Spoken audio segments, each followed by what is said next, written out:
Sam, nothing better than a win over the Saints. Exactly, it was very disappointing last week at Ulster, and what better opportunity than to come to Saints in front of a home packed crowd and put one on them, and thankfully we did that. It was a battling performance. What do you say you worked on in training this week?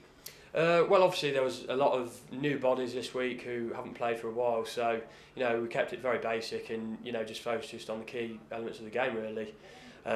Usually in these big games that's what it comes down to. We knew it'd be the fundamental skills where we'd have to be spot on, and I think maybe in areas we weren't today, but thankfully our physicality was enough to bring us a win in the end.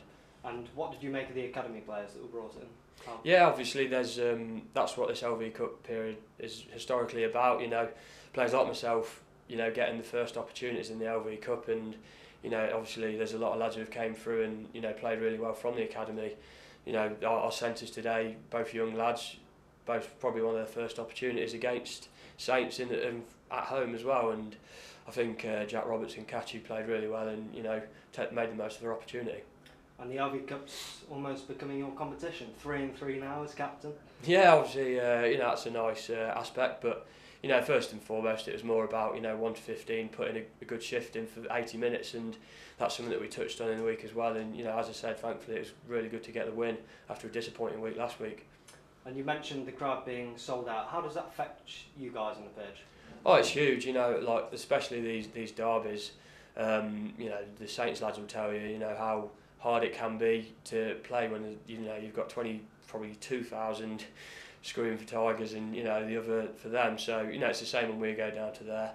But it was an incredible atmosphere today for an LV. I think it was the most attendance for a game ever or something. So nice little stat there. It is. But yeah, I thought the crowd were awesome today, and the lads capitalised on their opportunities. And it was a strong defensive performance that keeps you top of Pool 3 in the LV Cup. Yep. How does the momentum go forward into Cardiff next week? Yeah, I mean, that the defensive thing you touched on there, that's probably the stuff we were good at today, was the stuff that you can't coach, pride in the jersey, and I think that's one thing that in these LV Cup games the lads have brought, and that's a great starting point. We'd rather have it that way than the other way around, and having to ask people to be more committed in games, that's I now know, I don't have to, because we all expect it from each other. So we'll take a bit of confidence in our defence over to Cardiff, but we're going to have to be a lot more accurate when we've got the ball in hand up there if we want to get anything out of the game.